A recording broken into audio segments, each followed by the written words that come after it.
And we're joined each and every week by the head coach of the New York Giants, Joe Judge. Of course we are. The name of the show is the Joe Judge Report. And, Coach, early in the football game, you needed a spark. Things weren't going well for you offensively. 3rd and 11, not really what you're looking for, but your quarterback, your offensive line, and John Ross make a big play. Yeah, well, I'll tell you what, this is a good job of the coaching staff going in and watching the tape, putting some things together. The players understand the situation and what the Chiefs are going to play, and they're just going and making a play out of it right here. So we do 3rd and 11. These guys play a lot of split safety defense, talking about in the deep part of the field. So either cover 2 or some kind of cover 2 man, meaning it's 5 underneath, locked up man-to-man with deep help over top.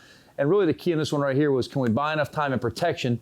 And really that's what the reduced formation comes from right here. You got the edge rusher coming just by giving a little more inside-out width. Really helps your tackle right here and buy some time so Daniel can sit on back and then step up in the pocket and get a lead.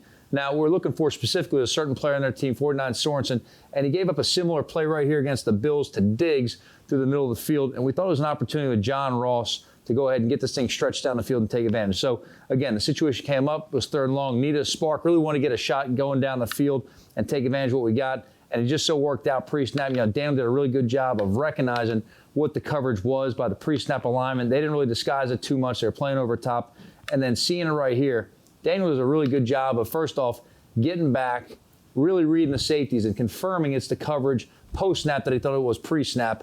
Does a good job sitting back here and then working up in the pocket. We'll talk about the protection in a second, staying inside out and giving a chance to work up there for these deep throws and throwing. And then really it's a good job right here by John Ross, pushing down the middle of the field. He's going to give a little bit of a nod to the corner like it's that 7 flag route. It's going to push the safety out wide to protect the deep half and then take that thing right down the middle in that vacated space. And Dan does a good job getting a ball. John comes down through the contact and makes a catch, and it was a big shot for us to get the ball moving down the field and really gave us a spark offensively to start moving. You know, if you look at the back end right here in terms of how the pieces fit together, you can't have any good shot down the field without protection inside. And again, this is really a good adjustment. You see Evan right here pre-snap and alerting Daniel, hey, heads up right here. I'm going to move on in right here and really give Nate a little bit extra help on the edge, knowing that's going to be the heavy edge rush and just buy him a little bit more time. So it's a heads up play right here by Evan Ingram, moving in, giving us a chance right here for protection. And he's playing really more for that chip on through, helps Nate play more inside out. You see on the other side right here, you got Matt Pertz inside out. There's Devontae Booker looking for that chip help right here on that 3rd and long situation to buy more time for the play. All right, we're inside out there with Skura. Billy's checking on the short side, so we're really 3 for 2. So if he loses to the inside, he's got inside help. We never want to really give that up anyway. And then Will does a good job right here on Chris Jones, who's a really, really tough matchup of just making sure, playing our principles, we say, like, if you lose, where can you never lose? In this protection here, he can't lose inside. So he makes him go high and outside. Daniel can step on up here and really get that kind of crow hop like the outfielder throwing that thing into home plate. And you just see him right here working up vertically into the pocket. And there's a clear pocket with a good throw down the field. And then you see it down here through the contact again. He's getting held here, but just John does a good job playing through the contact and then making a play right there, getting a spark. So, Coach, there's 2 things I noticed on that. If you go back to the beginning of this play at this angle, the dirty play, the dirty work that Evan Ingram does here, because we didn't say his name a lot, but that's because he was helping on a lot of these big plays. It's not easy to ask a guy who's a pass catcher to go in there and get his face dirty to help the quarterback, and he did that effectively. Yeah, absolutely. And Evan's an absolute team player for us. He really is. Anything we ask him to do, he's a team player. And we know he can make a lot of plays with his feet. We hit him on the move, really run extended plays. But these are things he notices right here and understands by the game plan that as the pieces fit together, his most important role on this play is buying time for Daniel back here in between him and Book. Ultimately, we'd love to have out in the route catching passes as a threat. The best thing they can do is just like you see him right here, is just that chip work right here with Nate. So you get that double team really on the edge on both sides. And because of that, they can stay extra aggressive inside out. And that's what really allows Daniel to step forward and then make the throw he does right there. So again, that dirty work you referenced with Evan, that's really an unselfish play right there. And again, the awareness that he showed from seeing it through practice throughout the week of understanding what the situation is, it's 3rd and long. It's a longer developing play. He knows he's got to buy extra time for Daniel to get down there. He also recognizes it's the split safety look. He knows we got a shot down the field right here. He's going to make sure he moves in right here and buys just a little bit extra time for this play to get going, and that's a heck of a move for him. Then at the end of it, John Ross just basically playing a post-up player like Shaquille O'Neal, like he gets the receiver he's interfered with, but what he does, he kind of puts that arm out to get his body in between the football and the defender, and he gave himself a chance to get that. Absolutely. We talk about it all the time. Ball's in the air, it's us or nobody. So right here, he's just boxing out right here, just like playing basketball. And again, you see the restriction right here really preventing him from going up and high pointing that ball. But he does a good job using his body, backing into Sorensen right there. And then again, when it comes on down, he gets that kind of basket catch right there. It was a good, accurate throw. Good job by John. And again, you want to go ahead and put him in position to have penalties, but ultimately you don't want to rely on the rest on the flag. You just want the catch. We move ahead into the third quarter, and the Chiefs have a 14-10 lead. And Coach, the Chiefs have the ball in plus territory. It's a 2nd and long, a 2nd and 20, and your defense makes a play to kind of swing momentum back in your favor. So there are several key elements in this game we knew we were going to have to do. Number one was we had to tackle well in space, and that's easier said than done on this team. They're very, very fast, very explosive. You had to keep bringing your feet. The other thing was we had to attack their ball security. And some of the things that the Chiefs allowed certain teams to hang around in games this year has been through turnovers. This is a team we watch throughout the week, like we do every week, in terms of who are the targets in the other team and how can we attack them with their ball security or lack thereof. So it's an example right here. It's a 2nd and long situation. So we chose in this situation to play more zone defense so we can play it top down and break on the ball and make sure we put in more of a 3rd and long situation right here. And really, they're right on that fringe, all right, of field goal range of the kicker Bucker. And he's really kind of 35 and in. He's pretty solid. You know, after that, he could take a risk about the 38-yard line right there and try to get points. But we knew they were really going for touchdowns right here. And this was a situation we had to make a stand on this drive right here and at least force them to kick a field goal at 3 and not give them a touchdown. But it's good execution through the fundamentals of how we play and some good team defense in terms of hustle, pursuit, and then finishing with good contact on the ball, forcing a fumble and getting a recovery. So we're watching right here. And again, we knew throughout the game, some of the guys they really always want to get going is obviously 87 Kelsey and 10 Hill.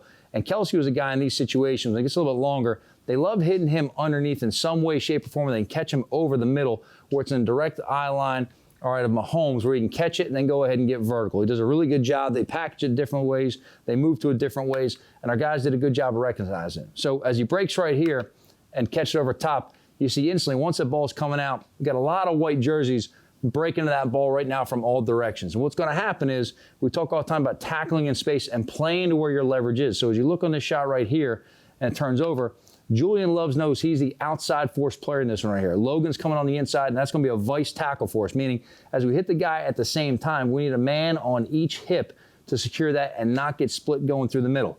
These are great opportunities when you see the guy going down to the ground of really going ahead and putting your shoulder on the ball or ripping it out with your hands and putting a lot of stress on the ball security.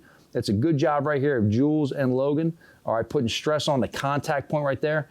And then the ball comes out after the contact, and it's a good job here. You see Brad running on through. He notices the ball's on the ground, and then as the bounce happens, he does a good job, which is good fundamentals. Work this every day in a turnover circuit to start practice. And you see him right here. We talk about taking it off your shoelaces, meaning get down there low with your eyes and your hands and see what you're getting right there. He really gets down there with good depth. It's a good, first off, it's a nice bounce that comes to him, but it's good technique to scoop that thing right there with clean hands, look it in to possess, and then turn up field as a team, not blocking back behind the ball, but try to get that wall going right there. They do a good job in pursuit to go ahead and make the tackle right there and get him out of bounds with the offensive lineman. But there's a lot of white jerseys flowing through it. And as you see it from the backside for a little bit different version of the fundamentals of just the tackle and the ball security right here. Again, you see as that ball's coming out, you can already start to see, Tay getting ready to break with that zone vision and get on over that ball. And again, here's Logan, here's Love. We've got one on the outside, one on the inside. You see as he's spinning around, our guys are really reading the hips of the runner. Because again, the eyes and the shoulders can shake and lie. The hips are going to take you exactly where he's going every time. If you're looking through the hips, when they get down there low, you can see if the ball's exposed. And again, you see right here, as he goes to turn up field, the ball's a little bit loose. Logan's in a great position right here, putting body on body secured. You see Julian right there reaching in there and really ripping at that arm where that ball's not secured all the way on through. And then when that ball comes out on the finish, there's the scoop and working downfield to score. And again, blocking in front of the ball right here, not blocking back behind the ball to get any kind of a penalty right there. Good job by James being in the right spot. Really, it's the hustle and the flow to the ball right there to see it and then capitalize when it's loose. And that's the key too, Coach, right? Because people say you create your own luck, but when you have 5 guys around the football, that's when the ball bounces your way. You see basically 6 guys around this football, so that ball comes out, it's a 6-to-1 chance you'll get this this turnover here. That's it. And Pat and his staff do a great job in practice, demanding these guys running and finishing the play every rep in practice. We talk all the time about not having loafs, changing speed as we pursue to the ball, make sure we accelerate on through and getting our conditioning in practice as we're really running to it.